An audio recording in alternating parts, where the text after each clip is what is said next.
लुटेरे ने अचानक राइफल नीचे रखी, सीने से खंजर निकाली, मून वॉक करते हुए साथी की ओर बढ़ा और लोगों को शांत रहने का इशारा किया। इस अजीब हरकत ने सभी बंधकों को भौंचक्का कर दिया। तभी दूसरे लुटेरे को कुछ एहसास हुआ। उसने मुड़कर देखा तो सब सामान्य था। बंधक की हैरानी में डाकू ने बंदूक नीचे रख साथी के गले पर कटार रखी। फिर लुटेरे ने साथी के शव को काउंटर पर टिकाया और खुद गोली लगने का नाटक करते हुए जमीन पर लेट गया। भ्रमित बंधक और भी भ्रमित हो गए। तभी तीसरा लुटेरा शौचालय से बाहर निकला। उसने बंधकों को डरा हुआ देखा। कुछ गलत होने का एहसास होते ही वह अपने साथियों की ओर भागा, लेकिन पाया कि दोनों साथी पूरी तरह से बेजान पड़े थे। घबराया हुआ उसने काउंटर पर पड़े साथी को जगाना चाहा, पर साथी तब तक दम तोड़ चुका था। फिर उसने जमीन पर पड़े साथी को जल्दी से देखा, पर कोई जख्म नहीं मिला, तो वह छाती पर झुककर दिल की धड़कन जांचने लगा।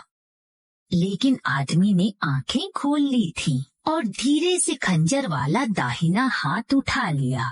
अगले ही पल उसने आसानी से 2 लुटेरों को निपटाया।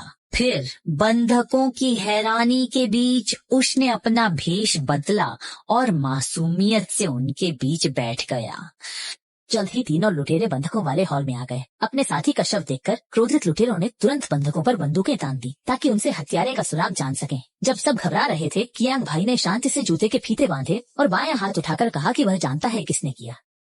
बंधकों की हैरान नजरों के बीच कियांग भाई को 2 लुटेरे अपने सरगना के पास ले गए। सरगना ने कियांग भाई से कहा सीसीटीवी से हत्यारा ढूंढने पर उसे छोड़ देंगे। फिर वह बकल के कमरे में गया और पुलिस को फोन कर बंधकों को छोड़ने की शर्तें बताई।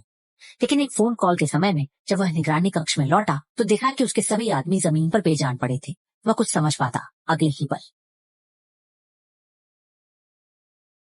पंच सुपरमैन की तरह उसने डाकू सरदार को सैकड़ों मीटर दूर उड़ा दिया। फिर एक परमाणु बम फेंका, स्टील का दरवाजा बंद किया और तेजी से घटनास्थल से निकल गया। परमाणु बम को घर को जमींदोज करते देख डाकू सरदार ने तुरंत बगल का फ्रिज खाली कर दिया।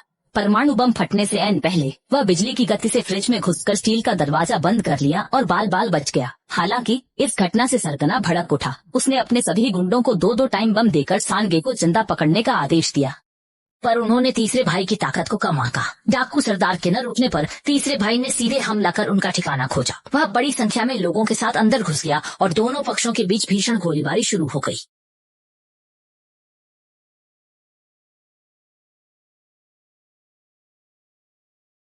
इस लड़ाई में दोनों को भारी नुकसान हुआ, पर संजू ने अपनी अद्भुत निशानेबाजी से सैकड़ों गुंडों को मार गिराया। दुश्मन सेना के खत्म होने से पहले एक निडर सैनिक अचानक सामने आ गया।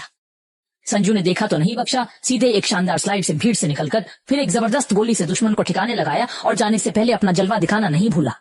इस समय 3 भाई ने कुछ लुटेरों को बंधक बनाया। इससे सरगना आग बबूला हो गया। उसने सीधे अपने संपर्कों से पुलिस को बुलाया। फिर मॉल में घुसकर कई लोगों को बंधक बना लिया। उसे 3 भाई से टकराना ही था। खतरनाक समुद्री खतरे के सामने FBI सांग प्याओ को रिहा करने पर सहमत हुई और कियांग जैसे मिशन रोकने को कहा। कियांग के गुस्से से भर गया। जब बंधकों की अदला बदली होने वाली थी, कियांग के कार में अचानक निकला बंधक और खुद को बांधकर हाथ ऊपर उठा लिया और सबके हैरान रहते ही कियांग भाई ने डेटोनेटर दबाया। एक लाश आसमान से गिरी जो विस्फोटकों से भरी थी। बम फटते ही अनगिनत तारा मारे गए। फिर उसने एक्सीलरेटर दबाया, 360 डिग्री ड्रिफ्ट किया। रिवर्स गियर में गाड़ी लिफ्ट में घुस गई। साथ ही FBI को बताया कि बंधक को बचा लिया गया है, उस सांग प्याओ को अब छोड़ना नहीं है। फिर दाएं बाएं करते हुए एक झटके में बाट से बाहर निकल गया। समुद्र में भी सघन तलाशी शुरू हुई। चियांग भाई मिल गए। वे भिड़ने को तैयार थे। 2 स्टील प्लेटों ने हमला रोका। जब वे शांत हुए तो चियांग भाई की बारी थी और जैसे ही प्लेटें हटी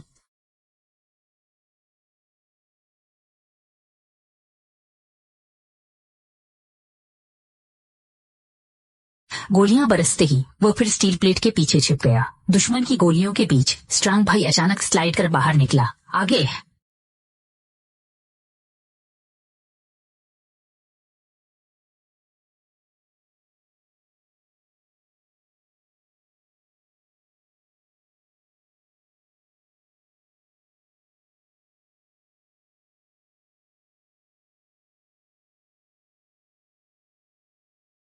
दुश्मन करावे के प्रयासों के बाद भी 6 लोग जीवित थे। उसने उन्हें बांध दिया। इस पर दहाई हक्का बक्का रह गया। उसने तुरंत कियांग भाई से संपर्क कर बंधकों के बदले लुटेरे की सुरक्षित वापसी का प्रस्ताव रखा। FBI ने यह प्रस्ताव स्वीकार कर लिया, लेकिन दहाई को एक तरकीब सूझी। उसने अपना मुखौटा उतारा, भीड़ में घुल मिल गया और दुश्मन के गुप्त ठिकाने पर पहुंच गया। बाद में उसने सभी बंधकों को सफलतापूर्वक नियंत्रित कर लिया। तब उसने फिर से एफबीआई से बातचीत शुरू की, मांग की कि सेंग बियाओ को तुरंत रिहा किया जाए वरना यहाँ के सभी बंधक मारे जाएंगे। तभी एक एफबीआई एजेंट बहुत गुस्से में दिखा। उसने बंधकों की जगह लेने का फैसला किया, लेकिन किसी को अंदाजा नहीं था कि वह दहाई का साथी था। उन्होंने मिलकर यह साजिश रची थी ताकि वह खुद डायरेक्टर बन सके। उधर कियांग को कोड़ों से पीटा जा रहा था। उसकी चमड़ी उधड़ रही थी पर उसे जरा भी दर्द नहीं हुआ, बल्कि वह आराम से सो गया। महिला ने च्युइंग गम शीशे पर चिपकाकर छोटी उंगली से झटका दिया जो सीधे कियांग भाई के पैरों के पास जा गिरा। मौका मिलते ही वह बंधन से छूटी और लुटेरों पर टूट पड़ी। इस बीच दहाई शांत रहा क्योंकि सेंग बियाओ को रिहा कर दिया गया था और वह सभी बंधकों को खत्म करने की तैयारी में था। इस नाजुक घड़ी में पैरों तले की जमीन फट गई। लुटेरे तुरंत तहखाने में गिरे। लोहे का दरवाजा खुला। दर्जनों कैटलिंगन ने उन्हें मौत के घाट उतारा। बंधक जान बचाकर सुपरमार्केट से भागे। दहाई जैसे ही धमाका करने वाला था, कियांग भाई ने उसकी कलाई में गोली मारकर उसे और भ्रष्ट पुलिस को दबोच लिया। अब उन्हें कानून की कड़ी सजा मिलेगी। फिर कियांग भाई आतंकवादियों के अड्डे पर पहुंचे जहां उन्होंने तुरंत सांग बियाओ को ढूंढ लिया। एक ही झटके में उन्होंने सांग बियाओ को काबू कर लिया और उसे बांधकर जेल भेज दिया। कियांग और प्रेमिका को सुख मिला। फिल्म समाप्त।